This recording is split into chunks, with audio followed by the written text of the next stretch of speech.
Ladies and gentlemen, it is lightning round, and tonight we have the return of Mr. Andrew Cooper coming back. Of course, it is lightning round. Of course, it is powered by Fantasy Alarm. But you know what?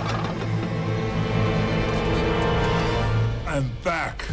Just go on Underdog, use promo code ALARM. They'll match you up to $100. I have a cup for Cooper Cup, I guess. Make sure when you're at the Cheesecake Factory, instead of paying a tip, just write ALARM in there. I'm like MacGyver with running back room. Yeah, that's pretty true. That's true, and yeah, that's true. Okay, I'm getting word. We might get Joe Burrow in here.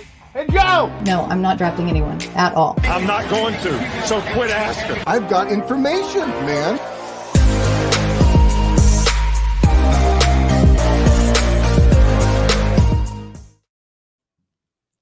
Oh yeah, it's lightning round. Let's ride.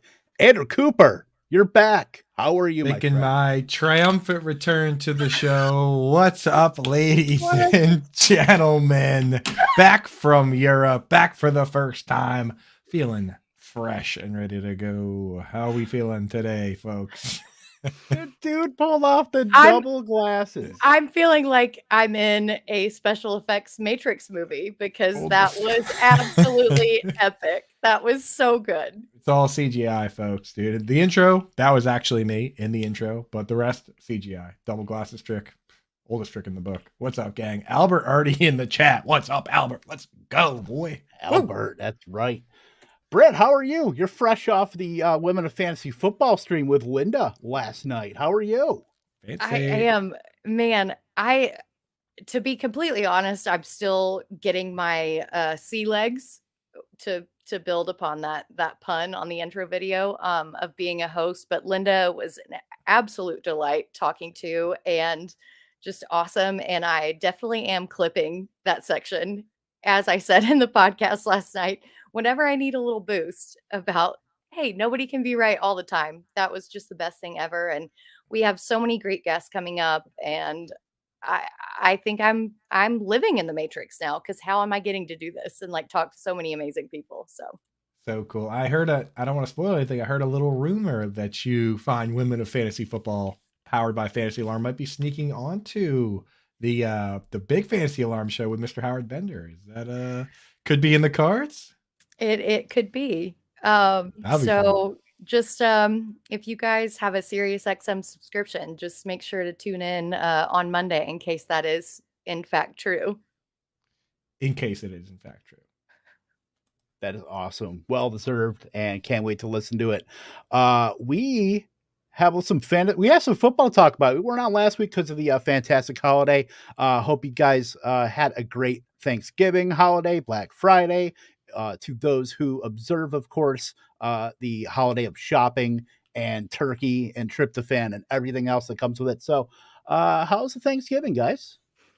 I ate $80 worth of meat and cheese. That's it. And I know that's it.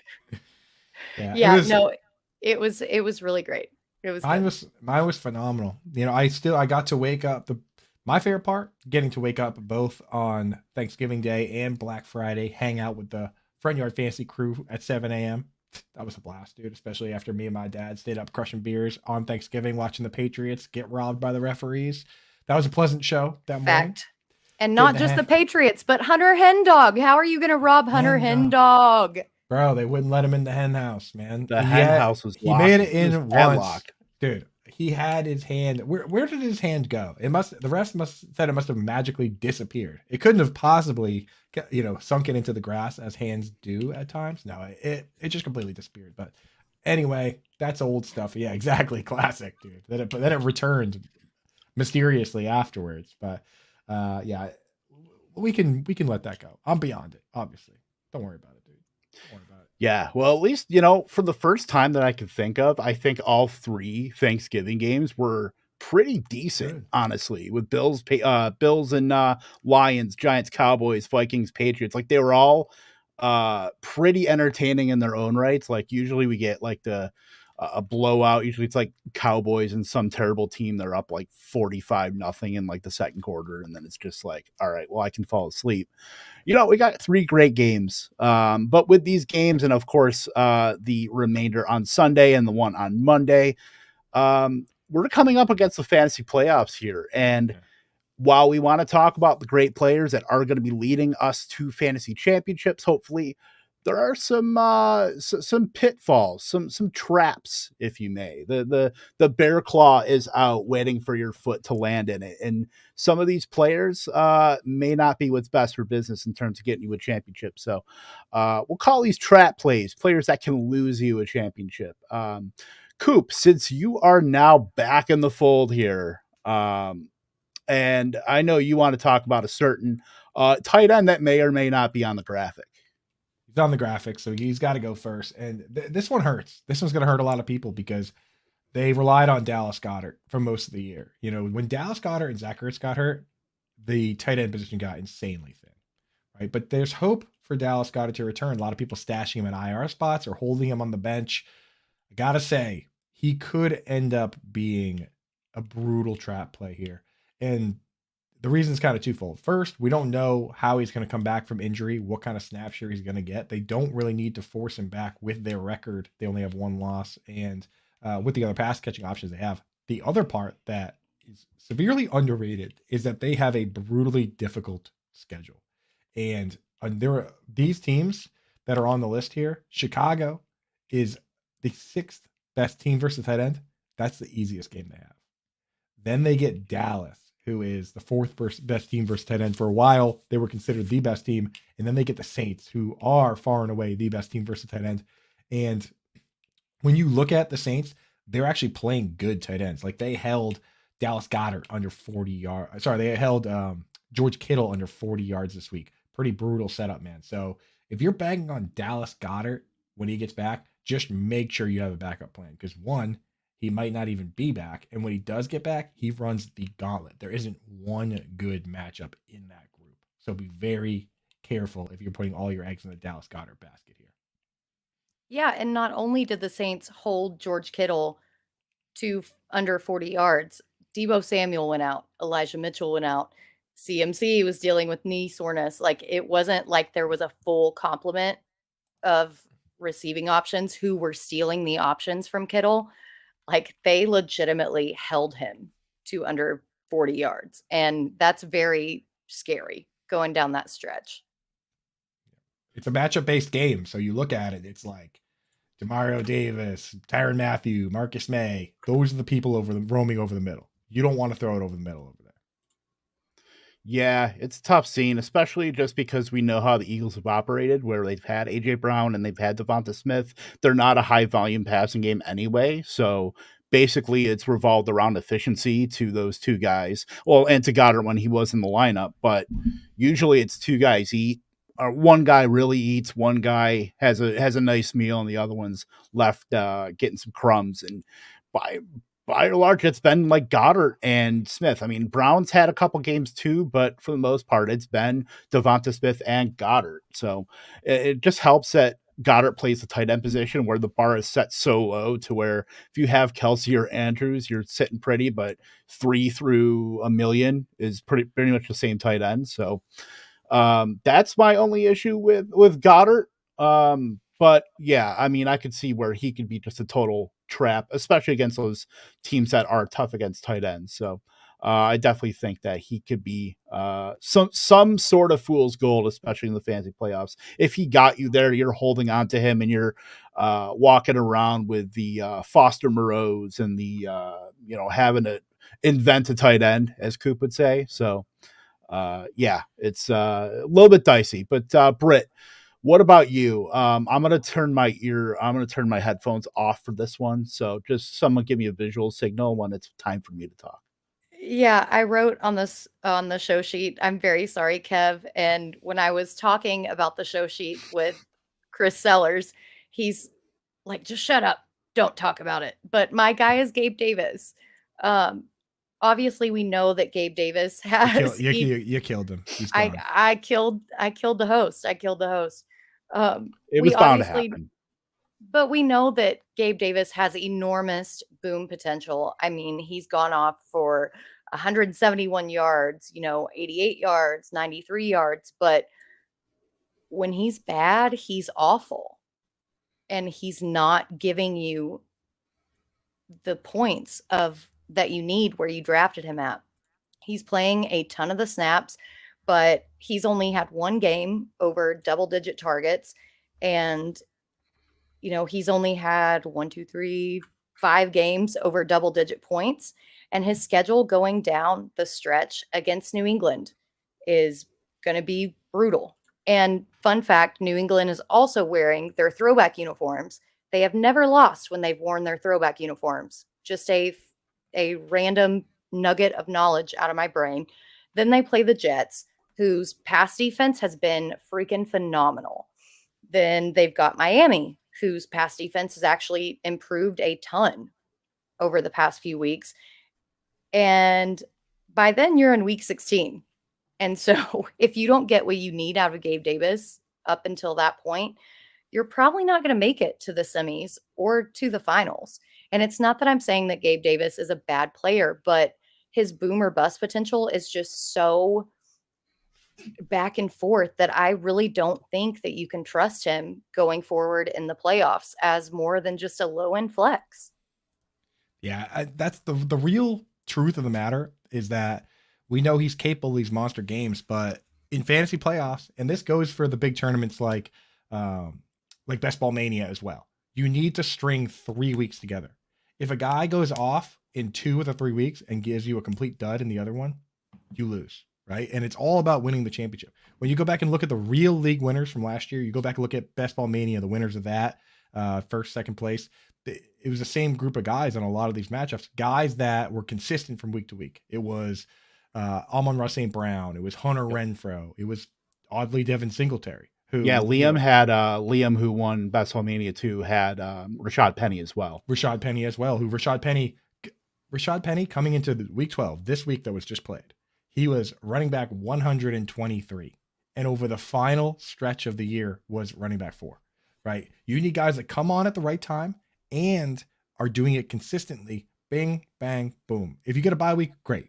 You need 2 weeks. But most people need 3 weeks in a row. Boom, boom, boom. If you can't trust the guy to do it every single week, you could be in trouble. That's why I worry about Goedert. It's not that Goedert can't go off against the Saints or put together a game against the Cowboys. It's that if he does it in one game and doesn't do it in the other, you still get your pants pulled down, right? So you got to put together a lineup that you can trust 3 weeks in a row. And Gabe Davis, I kind of agree with Britt that he could win you a matchup 1 week, but unless that's the championship week, you could be in trouble when he has one of his dud games. So I don't know, Kev, how are you feeling on it? Well, I don't have the bottle in front of me, but these are tough to swallow pills here. As we know, I have been very much one of the conductors of the Gabe Davis train, and it's not just enough to have the routes and the opportunity. You obviously have to be able to capitalize on it as well. I mean, for Gabe Davis, a lot of that was there. The great offense with Buffalo. He was going to be running an increased route share. I mean, he's run between 85 and 95% of routes every healthy game he's played. Like, great. But he also has not capitalized. He's been very boomer bust. And as I called him today, a rich man's Mac Hollins. That is the toughest pill for me to swallow. And look at okay, so basically you can throw Al Lazard in there too. Like Al Lazard, Mac Hollins, Gabe Davis. He's a poor man's Zay Jones. Zay Jones. I think Zay Jones is actually might be more talented than all three of those guys. That's what I'm saying. Honestly. But yeah, all 3 guys that are the split ends, that are the X receivers in their thing, that are great blockers. I mean, not great, but good enough. Al Lazard's a great blocker. Mac Hollins is a great blocker. Is the reason he's still in the league. I mean, he's 29 years old. And then, Gabe Davis is here. I mean, he's 23 years old, plays on a prolific offense. He's clearly out there on 85, 95% of the routes. Just has not capitalized. Even when Isaiah McKenzie wasn't, starting to run 70, 80% of the routes like he has the last couple of weeks, because Isaiah McKenzie was great on Thanksgiving. He is taking advantage of the opportunity afforded to him, with guys like Jameson Crowder gone, with Dawson Knox not being that much of a factor in the middle of the field. So, Gabe Davis is great, but you also got to turn it into production. And he really hasn't. He had that one game, the 3 for 171 and 2 touchdowns. Outside of that, he's had touchdowns sprinkled, and he only has, I believe, 5 touchdowns on the season, one game over 100 yards. He really hasn't. I don't think he has 2 games above 5 receptions. Like, he's going to make his bones on scoring touchdowns and being the deep threat. So you can't really trust Gabe Davis outside of being like a flex option at this point. Yep, Kev, I'm just proud of you to admit, hi, I'm a recovering Gabe Davis truther. This is your one day chip. Now that all that being said, if you're sitting there choosing between other boom or bust options, he's going to get the Jets. He's going to get Miami. Those could be high scoring games. Buffalo, don't really like that one that much. But sorry, the New England game tomorrow, which I'll actually be at. Come back home. I'll be rocking. I'll be rocking my throwback, dude. Might as well. While the boys are rocking them, they get to wear the white helmets and everything, which is very cool. So I'll be at that one. But I mean, if you don't have other options, you might as well go upside. The upside's always there with this player, is it not? Yeah. Oh, I think he has way more upside than a Mac Hollins or an Allen Lazard. Those kind of that archetype of wide receiver. It just stinks that you feel like it would have flashed more, especially in this offense. So maybe call it a little bit of growing up at my ripe age of 38. I've already made my soliloquy on Allen Lazard, although Christian Watson's kind of put a wrench into that.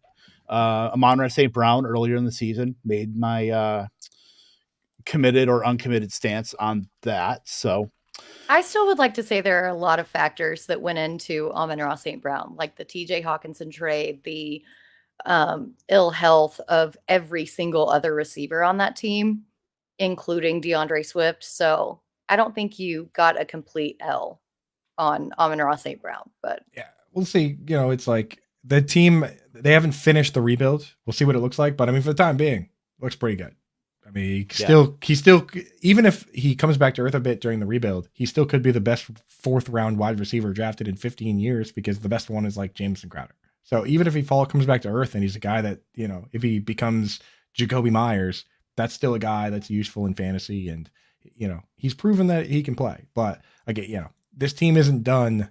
They're not just going to sit where they are now because they still suck. You know what I mean? So Jameson Williams is coming along, and there's a good chance they're not done adding pieces. They need another tight end now, right? So it'll be interesting to see what they do.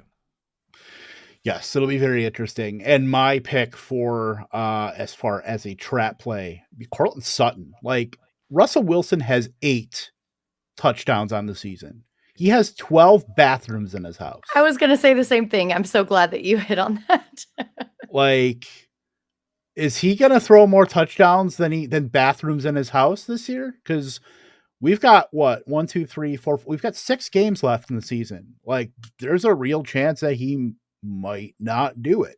And Courtland Sutton is like the one target that is getting consistent volume. He's like big Deontay Johnson at this point. Like, he's getting targets. He's got 4 games above, 4 games of double-digit targets, but he's just not scoring touchdowns. He has 1 touchdown. I believe he has 3 games above wide receiver 20 on the season, and all 3 of them came with weeks 2 through 4. Like, this offense is just a shell of itself right now. And it all starts with Russell Wilson. Like, the dude has just been a colossal bust. Like, he's been like an Allen Robinson type bust at the quarterback position. And I think that's almost understating it. Like, the expectation of what Russell Wilson was supposed to do in this offense versus the output that he's put across, not great, Bob. And Courtland Sutton is like the one guy that's been doing anything with volume, and even that is very underwhelming. So the fact that he's still got 2 Kansas City matchups, Baltimore, Arizona, the Rams might be a cakewalk. So they might not even have to, but it is Denver. They just lost to Carolina by almost 2 scores. So, like, I don't know unless you have to start the guy. Like, in Kings Classic, I'm 9-3 because Courtland Sutton is like my wide receiver 5, and I have to start him because if I don't start him, I'm starting like Trent Sherfield. And even that is slightly like more enticing than Cortland Sutton at this point, because at least I know they're going to be airing the ball out in Miami. So, what do you guys think about Cortland Sutton? Like, is this just one giant bear trap? Yeah, I really thought when Russell Wilson went to Denver, I thought that it was really going to benefit both Sutton and Jerry Jeudy, because in Seattle, Russell Wilson was so mobile in the pocket. He moved around, he waited for the receivers to get open. Like we saw what he did with Metcalf and Tyler Lockett. And I don't know if he's actually just a system quarterback or if he's just completely out of sorts in this Nathaniel Hackett offense. But it seems like by dancing around that he's waiting entirely too long to throw the ball. And by then everybody can already key in on it. Like his release is way too long. And he's not really taking any responsibility. Like seeing that offensive lineman just completely get into his face about the lack of efficiency on that offense. Like you're losing the locker room. It sounds like my dogs agree. Like they are not happy. True, and yeah, that's pretty true. That's true, and yeah, that's true. That's true. The dogs know he just doesn't got that dog in him. You can hear him right now. They're like they can tell he's soft. Yeah. Well, they've heard me yelling enough about Cortland Sutton because I do have him on a few teams. I'm like, throw the ball to Sutton. I think they're just like trauma bonded with me at this point. I mean, the reality is there's just not enough time left. Like playoffs are coming. We have 2 weeks coming up now. I'm not sure what it would take for me to be back in on this offense. At a minimum, I would need to see Russell Wilson throw 6 touchdown passes over the next 2 games, whether it's 2 and 4, whether it's 3 and 3, something like that, for me to turn around and be like, okay, I'm going to get this guy in here because I trust him to get it done. Greg Dulcich has a great playoff schedule. So it brings me great pain that he, on paper, converted wide receiver, playing a lot of snaps. KJ Hamler and Jerry Jeudy are out. Conditions would be perfect, but this team stinks. Right? They got flexed out of a primetime game against Patrick Mahomes. How bad do you have to be for them to take Patrick Mahomes out of primetime? Like, it's a joke at this point. And unless I see some drastic changes within the next 2 weeks, I'm crossing all those guys off my list for playoffs, with the exception of maybe Latavius Murray, I guess. I don't know. Which feels so gross, but he's been the guy who's doing it. Yeah, Jeff Bell had an amazing tweet this week. I'm not sure if you saw it, but he said that Russell Wilson in week 12 was the was QB 33, and there are 32 NFL teams. Do you guys know who snuck in ahead of him as the non-starting quarterback? Jordan Love. Has to be Jordan Love. Jordan Love. Yeah, that's a great tweet by Bell. I feel like that both Zach and Russell Wilson are competing with the alphabet when it comes to who can be the worst quarterback in the league. Yeah, like the Wilson power rankings is like Wilson from Home Improvement, Russell Wilson, Zach Wilson. Bro, I would put the volleyball from that Tom Hanks movie ahead of Zach Wilson right now. Yeah, at least he got some distance. Right, at least Wilson from what is it, Castaway? At least Wilson from Castaway had a decent attitude. He was at least he was even. He was a team player. He was at least even, right? Like Zach Wilson's being a negative right now. I'd much rather have Wilson from Castaway than Zach Wilson. But I mean, if you had to pick Russ or Wilson from Castaway, I think Russ is still above volleyball. What about Rebel? Rebel, she's pretty funny. I'm not gonna lie. She is, yeah. I would take Rebel. I would take, yeah. So we can get deep into it if you want to talk. Volleyball. Owen Wilson from Home Improvement. Wow.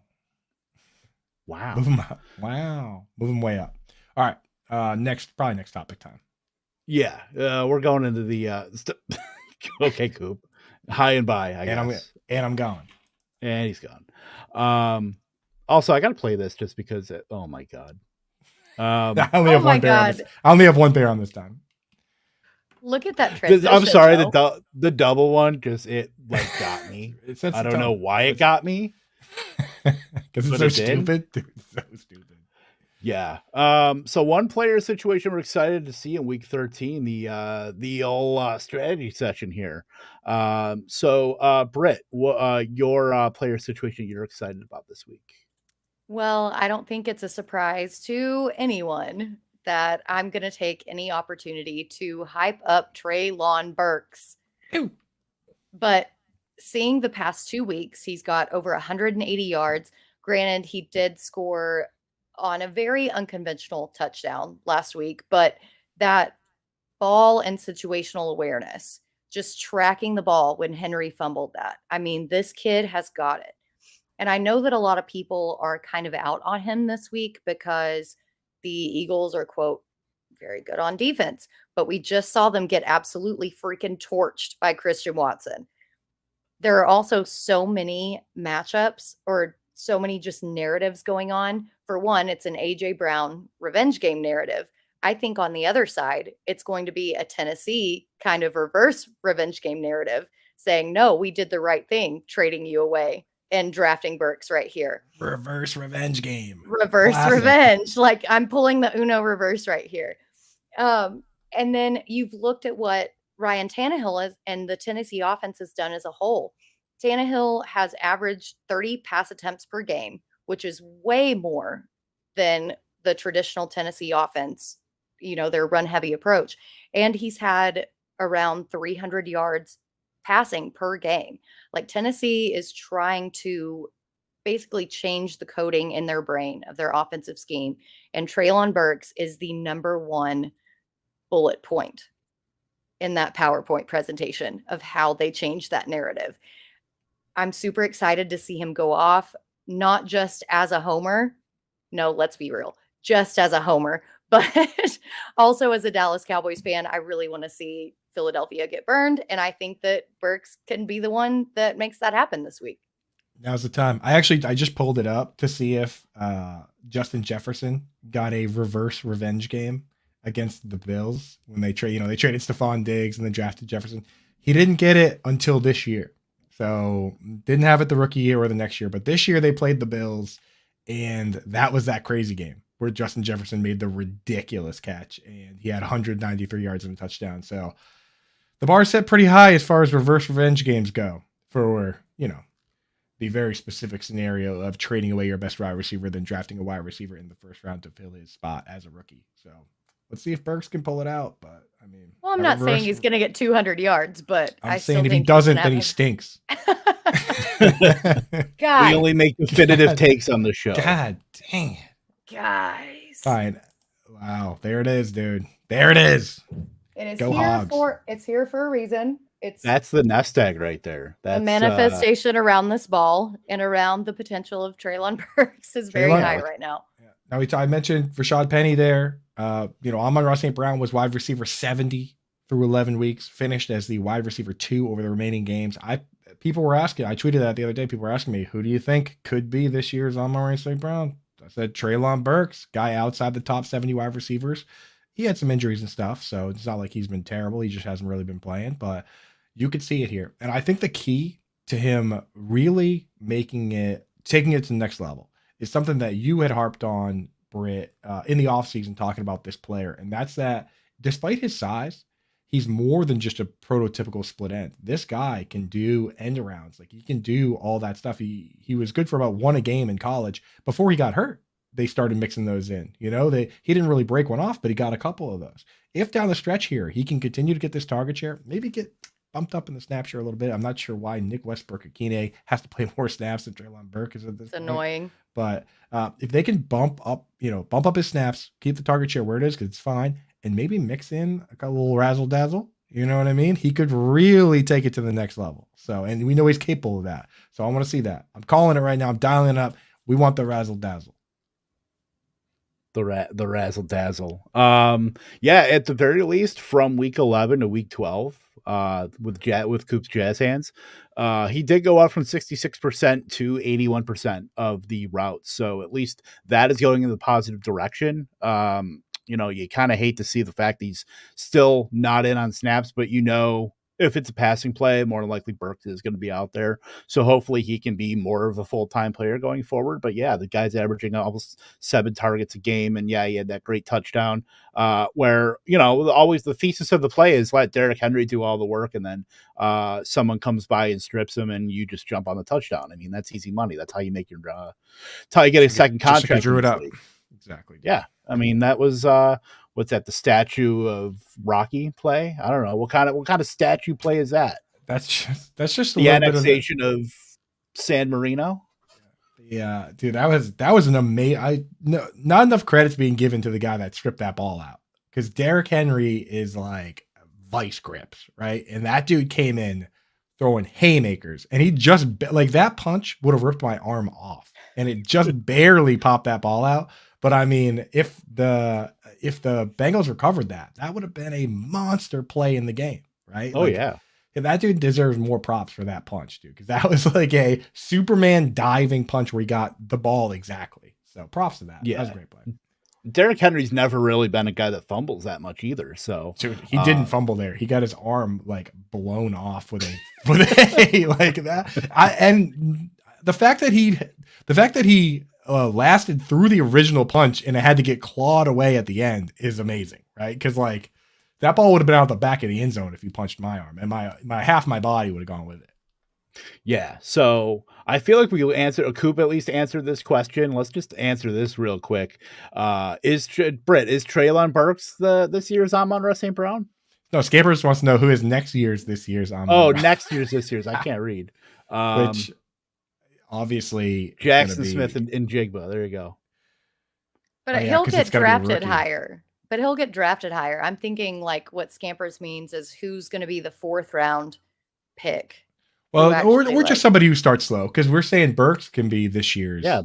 Right. We're allowing Burks that because he started slow, but he was a 1st round pick too, bro. Let's not pretend like. Well, any wide receiver gets drafted to the Texans because that's going to happen. If they ended up drafting like Stroud or somebody and then pair it up with another wide receiver if that offense can get transformed somehow, but. You gotta build the team from the outside in, just completely wrong way. But it also is the Texans, so I would not. They started this year by taking a running back, which is there you go, very smart, right? So obviously, I think, By the time they're ready to compete, Dameon Pierce will have had 1,000 touches, which will be perfect timing, right? So good job, Texans. Absolutely. So you're talking about the Bengals earlier, Coop. What player situation are you excited about for Week 13? Yeah, man. I mean, I gotta say it. Even though it doesn't always pan out the way we want it to, I love a good matchup on paper here, and we're getting one at the right time. You talk about the conditions you need for shootouts, which is good offense, meh defense. These two teams, I mean, Chiefs offense is at the end of the chart. The Bengals fit right in that quadrant of great offense, okay defense. The over-under for the game's 52.5. The game's in Cincinnati, which kind of brings it back to the middle a little bit. If it was in Kansas City, it wouldn't be as fun. It's too loud there. They'd probably be 5-6 point favorites. Because it's in Cincinnati. It should be a close game. Knock on wood. We're going to get a fun one here. Jamar Chase coming back. Let's go. These are the games that, need to be flexed. This one's at least already a 4:00 game, but they should just start flexing them all in and out of prime time. Like, this game needs to be on the big TV. I wish you could just swap, even though, because we work on Sunday, Patriots Thursday games, one of the rare times I get a luxury to go see a game. But if you could flex it to Monday, if you could flex this game to Monday or Sunday night, I'd love that. But 4:00, that'll work. I can't wait to see this game. It's going to be a good one. So knock on wood that it lives up to the hype. But does it get better? 52.5 over under. Yeah, I think that everybody is like not giving the Bengals enough credit because they did have such a slow start to their season. But Kansas City allows the 7th most fantasy points to wide receivers. They have allowed the most touchdowns by wide receivers on the season. This game is going to be back and forth. I think I wrote in my matchup previews on fantasyalarm.com that everybody needs to have their neck brace ready for this game because it's going to be so back and forth. And I'm super stoked because we saw like what happened last year in the AFC Championship. I mean, nobody really thought that the Bengals were going to win that game. I think the Chiefs were like 10-point favorites or something like that. Now I feel like these teams have a lot more parity, and now being in Bengals territory, I'm very excited to see what they do with it. Yeah, this game should be fun. I've already made my DFS lineup of literally like just this game, like my Patrick Mahomes Sky Moore stack. Sky Moore's catching a touchdown this weekend. I'm just putting that one out there. You heard it here first. Yeah, I'm. You know who's also in on Sky Moore? Oddly enough, even though he's not really getting crazy snaps, but John and Pemba is in too. So fantasy alarm, and he convinced me to be in too. So Britt, Sky Moore, you in? Are we making this a family play? Hashtag family FA.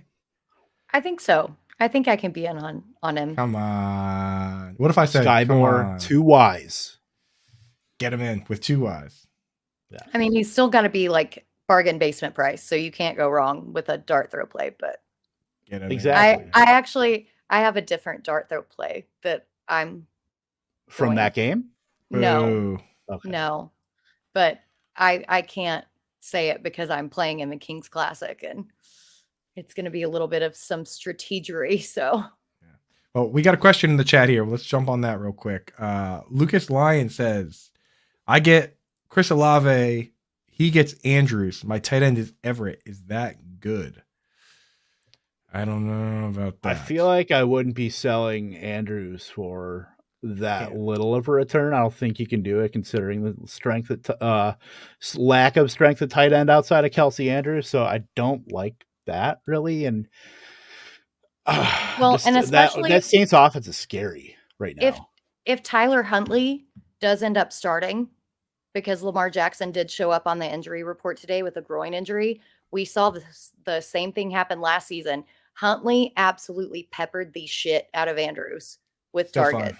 Yeah. And so I would rather have Andrews in that situation. Yeah, absolutely. And when you look at so there's a guy, Alex Korf, peaked in high school. He's a Reddit guy that is now on Twitter as well. He does these trade charts and they really illustrate how the tight end position stacks up versus the other positions in that I do tiers every week and I'm not going to skip a tier. It's going to go 1, 2, 3, 4, 5. But if you were really going to try and match it up with RBs and wide receivers, there would be nobody in tiers like 3 or possibly even 4 for the tight ends. It's like Kelsey 1, tier 1 by himself, Andrews tier 2. Then there's a big gap.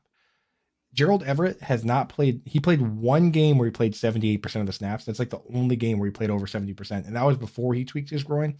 Really hard to trust that player.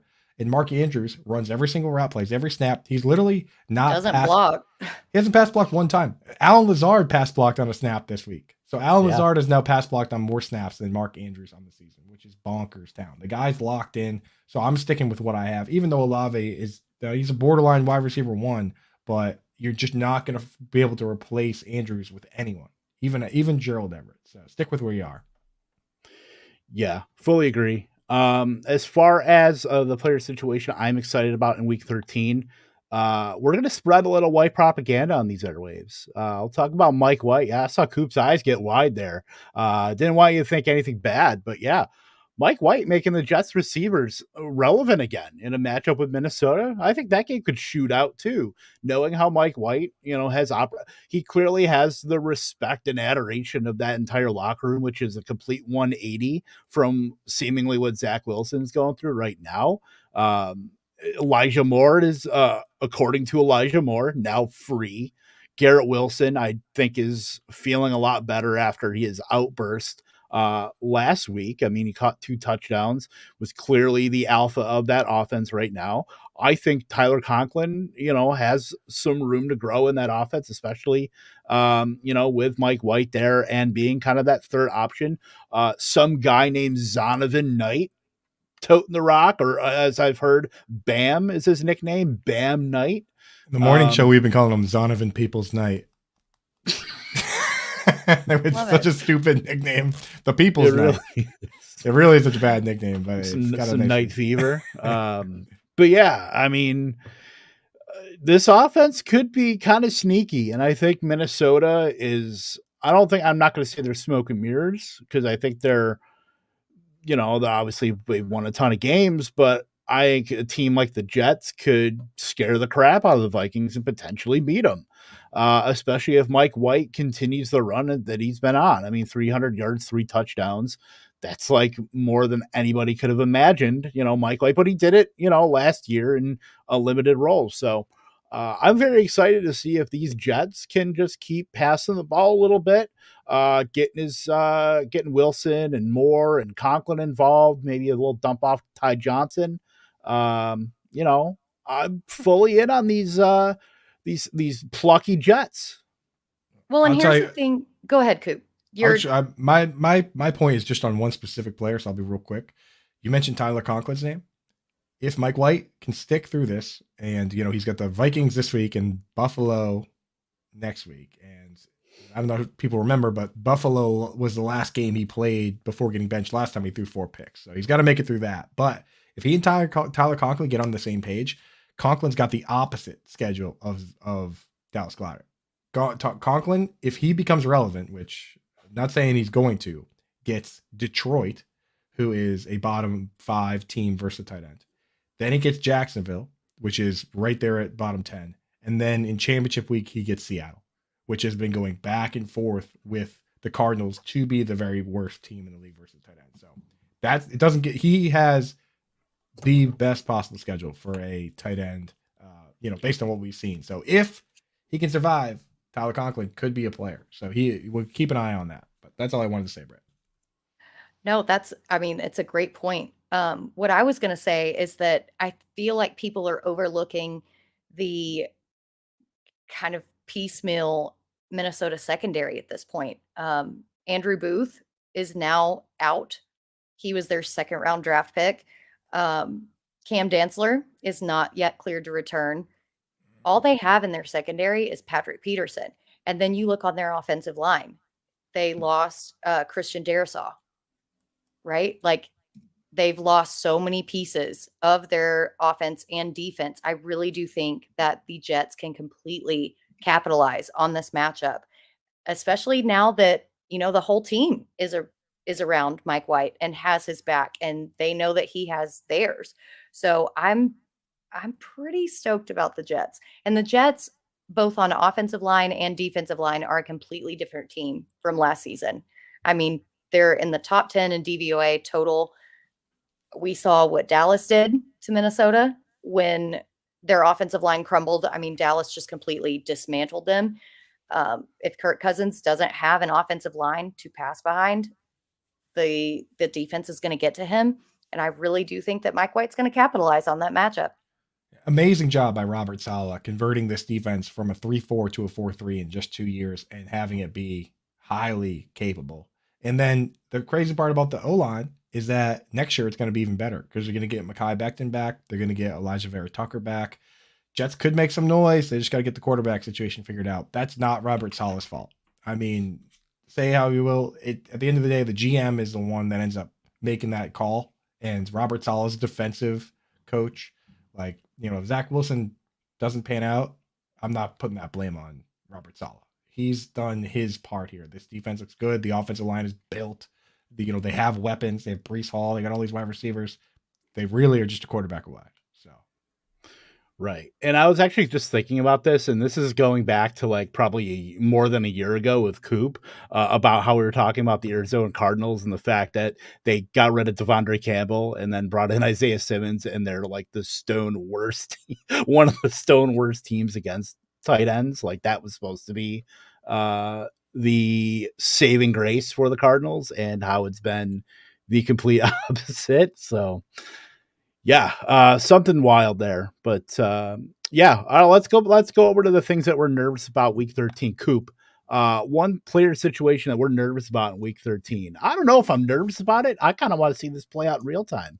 Yeah, I mean, I love watching this, but I'm nervous for the spots where I have this player, and that's Mike Evans. Dude, every time he faces Marshawn Lattimore, it is an absolute mess. It's just like back when Andre Johnson used to fist fight Cortland Finnegan every other game when it was they'd play twice a year when it was Texans versus Titans. It's that exactly again. Mike Evans, Marshawn Lattimore. Last time Mike Evans came off the sideline to fight Marshawn Lattimore, and he got suspended for that. There's always a risk that Lattimore gets under his skin. Evans gets personal fouls, gets kicked out of the game. I mean, not to mention Lattimore has shut him down in the past pretty hard. So, that's always something that makes me nervous. So that I got to put Mike Evans in the nervous category twofold. One, that he's going to get shut down. Two, that he's going to get kicked out of the game. So I'm definitely a little nervous about that. I'm just going to say that I hope that Lattimore is both healthy but yet inactive, because I do have Mike Evans in my Kings Classic team. I really do need him to do well. And this, I mean, but the Saints do always seem to have Tampa Bay's number. Brady is 0-4 against the Saints in regular season games. I think you're right, Coop. And it terrifies me to say it because I really need a big game for Mike Evans. Yeah, I'm not going to explicitly say I hope X happens to Mike Evans, considering I have Chris Godwin in Kings Classic, but I just hope he has a subpar game. Why That's can't all. it be both? Why can't it be both? You don't have Evans anywhere. You are a notorious Evans hater. So I have could see that. Evans in like one best ball. Yeah, but you have a billion of those. So that's literally rounds down to, if you have one share of a player in best ball, that rounds down to zero, Kevin. It is true. It's math. Yeah, Right? I was never really good at math. You got enough leagues where that average rounds down to zero. You got to have him in at least 2 leagues for it to round up to 1% with the number of leagues that you're in. Yeah. Well, let's talk about what I'm the situation. We kind of talked about it already with the Gabe Davis stuff earlier, but just the way that Isaiah McKenzie is really sneaking his way into getting some of that production in Buffalo. Obviously we're a bit wary on Gabe Davis, but do we think Isaiah McKenzie has some staying power here as far as the second? I would say the second option in the passing game next to Stephon Diggs, because Dawson Knox really hasn't done much. Gabe Davis is on or off. I mean, what are we thinking about Isaiah McKenzie? Like, I'm interested, but there's always that other side of the coin where it's like he could always just dip back down to like 60% routes and get just vaporized. It's exactly that for me. It's the routes, because he ran 40 routes this week. Awesome. But they threw 55 times. So even then, mathematically, normal games you throw 30, 40 times, that's going to come down. Not that awesome. And the big part is because they do like to run a lot of formations. They use Quentin Morris, the tight end. They use Reggie Gilliam, the fullback. Every time you bring in a fullback or tight end, you're not taking out Diggs, you're not taking out Davis, you're not taking out Knox. You're obviously not taking out the running back. If you bring in a fullback, it's going to be the third wide receiver that comes out. That's what stops Isaiah McKenzie from having the upside we really want him to have. Don't trust that guy. Maybe DFS if you're looking for a stab, especially this week where the Patriots have 2 good corners on the outside and Kyle Duggar covering Knox. This could be a Isaiah McKenzie week. Isaiah McKenzie's carved them up in the past, but I'm not going to trust him for my fantasy playoffs. So I'm not sure when you're really going to go for that guy in a real league. Yeah, 100%. Like, unless the game where Gabe Davis was out and then he finally had a good game, and Khalil Shakir had a good game, and Shakir has kind of come on in and of his own in that slot receiver role. I really don't think that he's going to do much. I think it's going to continue to be the Stephon Diggs, and honestly, like Devin Singletary. Singletary has garnered a lot of targets, like surprisingly so. And then you'll still have your boom bust options with Davis and McKenzie, but not to the point that I'm going to trust him. Yeah, it almost seems like Buffalo is like ripe to go out and get another receiver. In the draft or free agency. Like, I don't know if I really count getting Jamison Crowder as that. I guess they clearly had designs of using him as a Cole Beasley replacement, the dollar store Cole Beasley or whatnot. But I mean, they were in on Treylon Burks up until like draft night, like as a team that could have gotten him. Like, imagine Diggs and Treylon Burks like in that offense. Just poof. Burks is a number 1. He deserves to be in a team where he's a number 1. Yeah, That's what you got that nest egg. You can't afford for him to be a number 2 wide receiver on any team. So, from a financial standpoint, for the sellers family trust, I understand that completely. So yeah, what about you, Britt? One player situation you're nervous about for week 13? This is probably a kind of chalky opinion, but I'm super nervous about Dameon Pierce. I mean, he's playing against Cleveland, who is the second worst team against the running back besides the team that Damian Pierce is already on. But the problem is that Houston gets in a hole so freaking fast that they don't run the ball. And opposing defenses don't respect that run game when you're in that kind of hole. All they do is stack the box. So even when they do run Pierce, you're not going to get any kind of yardage out of it. The past 2 weeks, he has 16 yards on 15 carries. I mean, if he can't get anything done this week, I think it's just best to kind of put him in the stable and wait until next season. 16 yards on 15 carries. That sounds kind of seedy, like Black Diamond said there. That's pretty rough situation. So I really can't trust this guy right now. You could trust him when they were going, just full Jaguars, James Robinson era. Don't care if you lose the game, just hand him the ball every single time. They kind of stopped doing that. And teams really found a way to just kind of say, hey, we're going to force you to throw it. And now that it's Kyle Allen, it's going to be even worse. So I can't trust the guy. If you have anybody else, go that way. This week, on the other side, I mean, we'll talk about the Deshaun Watson thing, but Nick Chubb could be in a smash spot if they just do what's easy to do against the Texans and run all over them. So, does Kareem Hunt actually finally get some touches if the game gets out of hand? Because Kareem Hunt hasn't done anything. With the Texans, I mean, anything's possible. But, I mean, that kind of leads us into Kev's thing. We always ask, what's one question we want answered about a player or a situation this week in Week 13? Kev, what's yours? I mean, it's pretty much this topic, is it not? Yeah, Coop, look what you with the segue. Like, you did not miss a beat on that. Huh? You were probably just thinking of segues when you were in Bruges and... Just wait, dude. I was like, just wait until Watson gets back, dude. I'm gonna be. Yeah, and this is we're talking strictly from a fantasy football standpoint with Deshaun Watson, but I am very interested in seeing what he can do for this Browns offense. Like it could. I mean, I don't want to say this, because Jacoby Brissett's been pretty good, all things considered. Certainly way above expectation. Beginning of the season, but like Amari Cooper has been really good. Donovan Peoples-Jones has had moments of really good play. David Bell is starting to get an uptick in routes. So I'm a bit interested. And now the rising tide that could be Deshaun Watson could lift all these boats even further. Now, I think that would require more of a commitment to the pass game, just on a pass rate over expectation standpoint, or even just raw pass rate, because the Browns are going to be a run first heavy team. That's just the way they are and the way they're wired. But you don't also go out and get a Deshaun Watson without wanting to at least pass the ball a little bit more. So, I mean, they put just such a heavy investment on him. I think he can lift up all of these weapons. I don't know if they're going to be all fantasy relevant. I think certainly Cooper and Njoku have been those guys from the jump. Donovan Peoples-Jones has been like that kind of fringe of the waiver wire guy.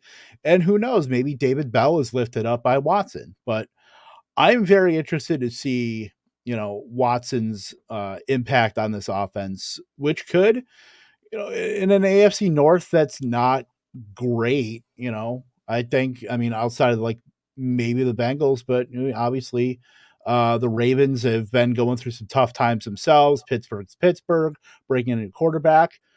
Browns can sneak in there, and if Watson is really what this team needed in terms of play at the quarterback position that can lift everything up, that could be great for fantasy, and that could be something that lifts those guys up from being good options to potentially league-winning options. Yeah, my thing with Watson is that he hasn't played in 2 years, even that limited amount that he did play in preseason. I mean, he looked pretty bad. I think the Browns have pretty much established themselves as a run-heavy team, even with, Cooper and DPJ and Njoku. I don't necessarily know if they're going to go out first game with Watson back and completely go guns blazing. I think it's still going to be a very run-heavy scheme. That said, if they can manage to win and can manage to kind of nudge their way into the fantasy playoffs, yeah, I'm very interested in what they can do with Watson, but I don't think it's going to be this week or next week. Yeah, and I've seen the arguments from every direction. Like, people saying, "Oh, he doesn't throw to tight ends," and then this morning Scott Fish was in our chat, kind of pointing out that collectively he did throw to the tight ends, just not one when he was with the Texans. But they didn't really have one. It was like Ryan Griffin and Jordan Akins, and this whole mishmash of who is who of not that good. But David Njoku has proven that he's awesome. Donovan Peoples-Jones has flashed, like Kevin said. Amari Cooper is having the best statistical year he's ever had so far, which is awesome. Dallas is stupid. Maybe, but it's money, dude. It's moolah. They needed that money, and there was only one place to get it, really, honestly. So, kind of boils down that way sometimes. What are you gonna do? They're gonna go get Odell Beckham Jr. to be the next Noah Brown. Yeah, I'm sorry. Jerry Jones already pretty much said, I don't care if this dude. Britt's face said it all. He doesn't care if this guy's sleeping on planes, trains, automobiles. He already decided that he's a good fit, good friends with the organization. So you heard it from the man himself, the man who makes the decisions. Britt, I'm sorry. OBJ to the Cowboys. Mark it down. Mark it 8. Well, I mean, he did fall asleep on a plane, so that is the kind of typical drama that Jerry Jones likes. Fits right in, dude. Jerry's a master of sweeping things into the rug. The best there's ever been. I mean, Michael Irvin stabbed a dude in the neck with scissors. He didn't even miss a game. Amazing. That's amazing stuff by Jerry Jones. But he also fired Tom Landry, and he could do whatever he wants. So anyway, back to what we were talking about. I do think though that unless it's crazy highly concentrated among Amari, DPJ, and Njoku, one of those guys is going to fall by the wayside. I trust Amari the most. This week is going to tell us a lot about what's going to go on with DPJ and Njoku. So big. Right. I think it's a perfect one to put here. We're going to learn a lot here. So stay tuned. It's going to be a mess, I bet. Because did you guys hear what Tony Busby's doing, the attorney? No, I did not. He got a suite for the game, and 10 of Deshaun Watson's victims agreed to go to the game. So they're going to be there. I doubt the broadcast is going to put them on TV, but no. I don't know who that serves or what the greater purpose of that is, but that's going to be wild, dude. And I'm glad Scamper's got that reference there. When I said market 8, dude, this isn't Nam. There are rules. That's a that's a classic one there. That is a classic one. Yeah, and we're gonna get more information this week. I've got information, man. New shit has come to light. I know you missed that. I did. I missed the show when I was gone, man. I kept thinking about it. Like I love doing this. I know it's a job, but I used to do it for free, and I would still do it for free, man. Football is the best. And hang out with you guys, man. Doesn't get much better. Scamp, Wendy, that goes for you guys too. Everybody in the chat. Good to be back. Well, we appreciate you and definitely missed you 100%. There are no guests that could fill the shoes, the chukkas that you wear. The chukka boots. I will say, shout out, dude. Those got so wet one night in Amsterdam. Those boots, but they recovered. They're very, very dirty, durable, sturdy, and resilient. But the I will black say, shoes at the expo. Hey, bring me those black shoes. We're like, what? Yes, I did have multiple pairs of black shoes, so that was my fault. I had 3 pairs of black. I had a lot of pairs of shoes with me. Dude. I'm kind of a bougie dude. You know what I mean? Got a nice Swiss watch I picked up over while I was out there, but that's not. Well, it's really funny, that whole thing, because you texted me originally, find the black shoes, and I had to go to Britt, and I'm like, where are his black shoes? Like, I feel weird about finding a dude's shoes. Like, can you help me do this? I had to play. I had to play in the family effort. I had to play in the, and you never even brought them, dude. I had to play in the Flag Football Expo in my Ultra Boost. We brought them. Right, we did bring them. We just brought them late.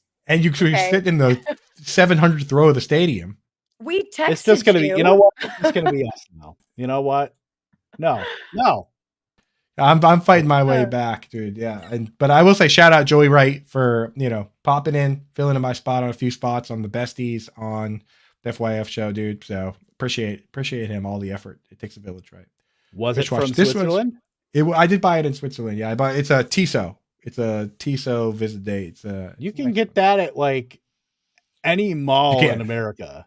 Well, dude, it's not like I'm going to go to some like some cottage with like smoke coming out of the chimney and say, "Hey, will you make me a watch?" Get some Like, Swiss Miss, some hot cocoa. I got a and good have them make you watch. Yeah, I put it this way, I got a good deal on it. How's that sound?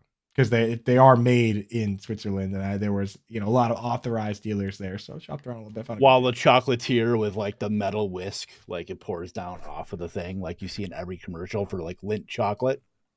Since you guys couldn't see it on my screen, I should have just been like, "Oh yeah, no, not that big a deal. I got a Philippe Patek, just whatever." Which is that's the $1 million watch that Odell Beckham Jr. was wearing before the game. I could have said anything, but I guess I told it. Oh, brother, this guy stinks! Oh my He's god. gonna be a Cowboy soon, so look out. All right. Well, one question we want to answer the player situation. We'll run through these quick. Britt, what about you? I want to know if the 49ers defense can actually handle a legitimate badass offense. If you look on paper, the 49ers are basically ranked first in every single metric, but they haven't gone against a team that has Tyreek Hill, Jalen Waddle, Mike Gesicki, not one, but two running backs with revenge game narratives, and then their head coach with a revenge game narrative. Tyreek Hill's likely going to be going against Jimmy Ward. Jimmy Ward runs like a 4.59. I mean, that speed mismatch is just crazy. And so I'm really interested to see if the 49ers defense is for real or if the Dolphins are just going to snowplow them. Yeah, I was just gonna say it's like a revenge game for like literally 3/4 of the team. So Yeah, the whole team. might as well be. It's like Jet Sharks right here, but yeah, like it's gonna be a very good matchup. I'm very excited about Miami. They just have not really hit many speed bumps in their way. Like Miami was one of the few things that I don't think anybody. I mean, you could see the signs, but nobody really like put it together that Miami is going to be like this legit of an offense that is so high flying. I mean, you saw it like the first game. I'm sorry, Coop, but they made the New England Patriots look like they were standing still, and that was kind of like the lead into the Miami Dolphins of 2022, where all right, this is how we're playing. We're playing it fast and loose, and just try to stop us. That's pretty much been Miami. They're so condensed at the top with Tyreek Hill and Jalen Waddle with Tua. Like, good luck. But yeah, this is going to be one of those. I feel like this is going to be bull and shoe ugly in a way, but I think it could. I still think Miami's a better team than San Francisco. Yeah. Nobody talked more trash coming into this game than Raheem Mostert. So will be interesting to see some of the interactions there because he dogged the training staff. He came out and said there's more talent on this Miami team.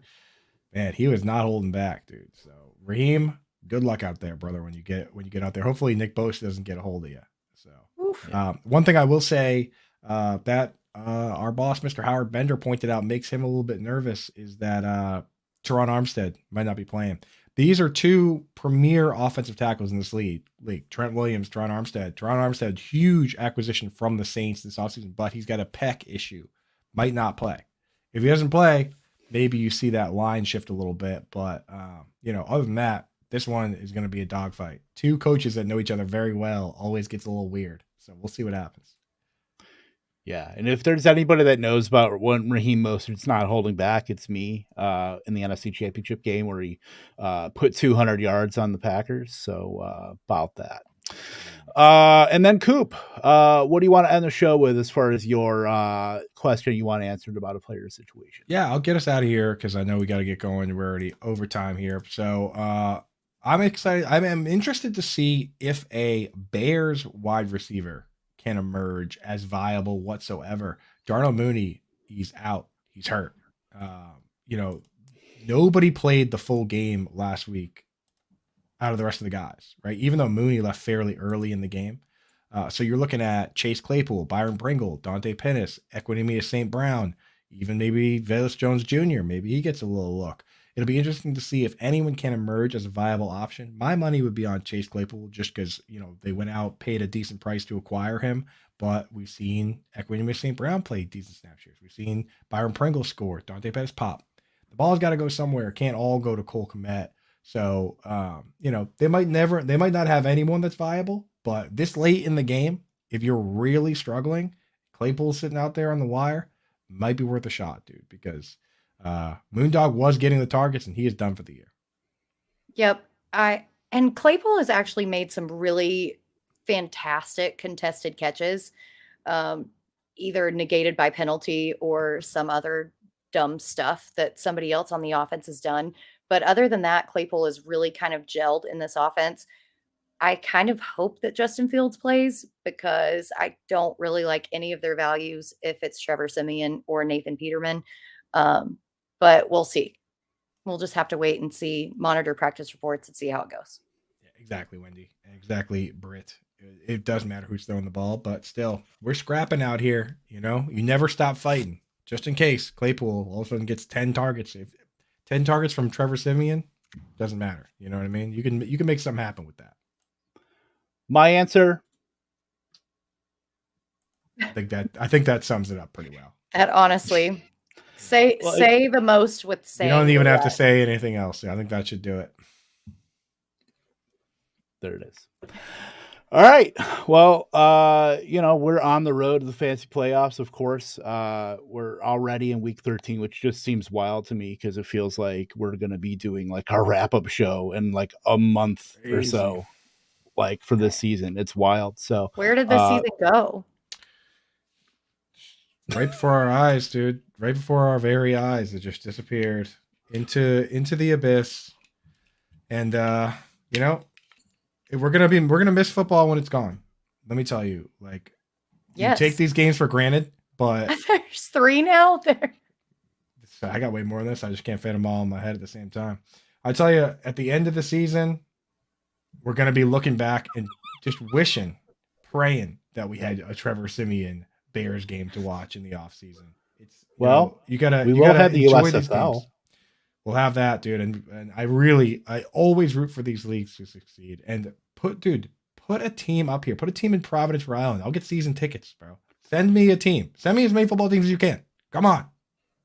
Send them my way.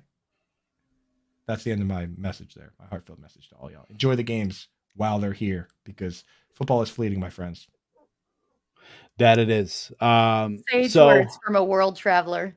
Yes, with 3 pairs of sunglasses on his face. So take that at face value. Not pun not intended there. But all right, we're out of here. Anything else before we get out of here? I think that's it, folks. He tried to do the hat tip, but like with 3 pairs of glasses. I just worried I might lose some. I respect the hustle. Just tune in to SiriusXM. Monday from 5 to 7 p.m. Eastern. There might be a small surprise on there for you guys. So check it out. Love it. Absolutely, we'll do that. So for Britt, for the returning Andrew Cooper, of course. I'm back. That still was great. I'm Kevin Tompkins, and Coop, since you are back. Doodles.